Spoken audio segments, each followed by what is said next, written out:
Hey everybody, Mr. Mull here. Welcome to one of our last videos of the year. I can't believe we're getting close. But I'm going to go over week 7 and 8, our final project, which I have posted on Teams last week. So if anybody got started, good job. But this project is, we're going to be looking at the Great Extinction that we've been kind of talking about the last 2 months. But what we're going to do is, this one's a little weird because you get to choose kind of the way you do it, which is cool. But we're going to look at how this sixth extinction that's going on currently is different than the previous 5 other mass extinctions in the history of this planet. So, our appetizer in our menu is use evidence from your benchmark assignments to explain how the sixth mass extinction differs from the previous 5 other mass extinctions. So pretty quick and easy. If you look through our benchmarks, if you go to your OneNote where all the assignments are, you'll be able to go through those pretty quick. And we've actually asked you to do that in your assignments before, so you should almost already have that one done. So that's 10 points.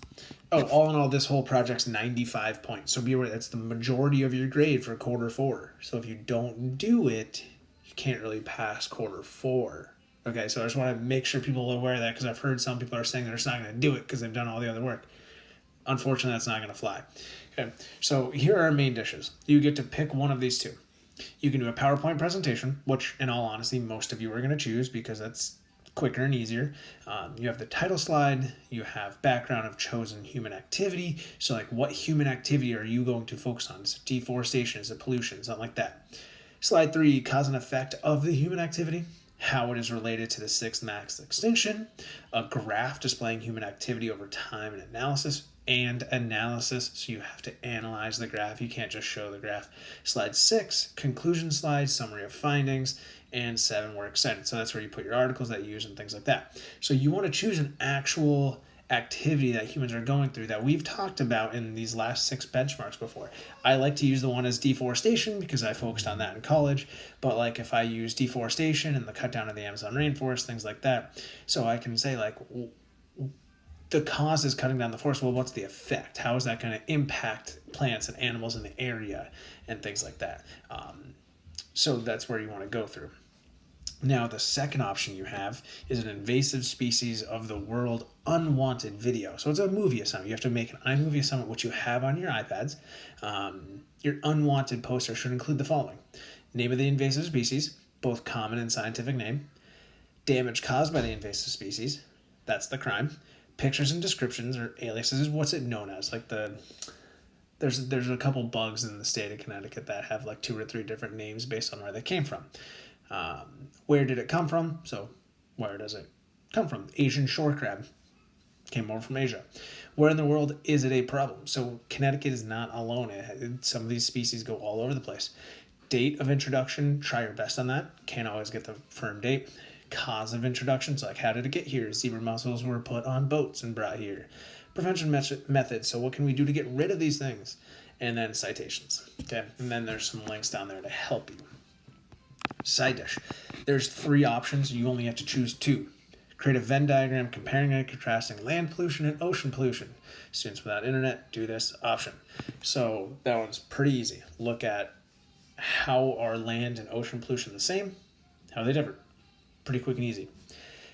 Option 2, our global human populations are drastically increasing. Gather 2 graphs, one showing global populations over time and one showing its human populations, its effects on our environment.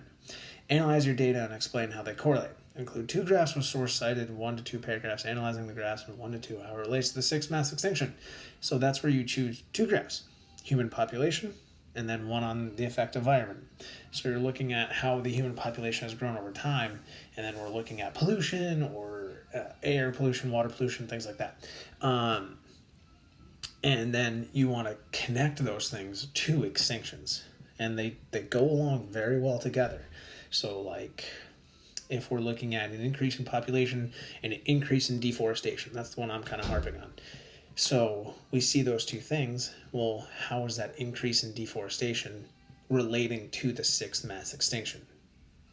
So you can kind of figure that out. I mean, trees are houses for some animals, so if you get rid of the house, they're obviously going to die. But that's side note. So you want to connect those things together. That's 10 points, okay? Third option, ocean pollution is a serious issue today. Create a persuasive letter your student body create a persuasive letter to your student body the need to reduce plastic usage to improve our oceans. So you want to look at how this issue of pollution in the ocean, which it's a huge issue with plastics, how can we decrease our plastic usage to improve our oceans? Okay. That one's pretty simple. You can look up some pretty easy ways. I mean, look, Connecticut did the plastic bag ban. Okay. Then the last one, dessert. Everyone chooses this one, so you got to do this one. Discuss and explain a realistic solution to one human activity that could lead us into a sixth mass extinction. Share your findings by creating a public service announcement. So now we've looked at what's going wrong. How can we fix it? So really quickly, and this one's only 5 points, pretty quick, easy. Little picture, little jingle, slogan, whatever you want to come up with. How can we start to solve these problems? So what is one realistic way we can cut down on, pun intended, the amount of trees that we're cutting down? So for every tree we cut down, let's plant another. I don't know, something like that. But this is our big project, okay? It's due next Friday, June 12th. I'm going to send out more information, more videos later this week, early next week to help you guys out.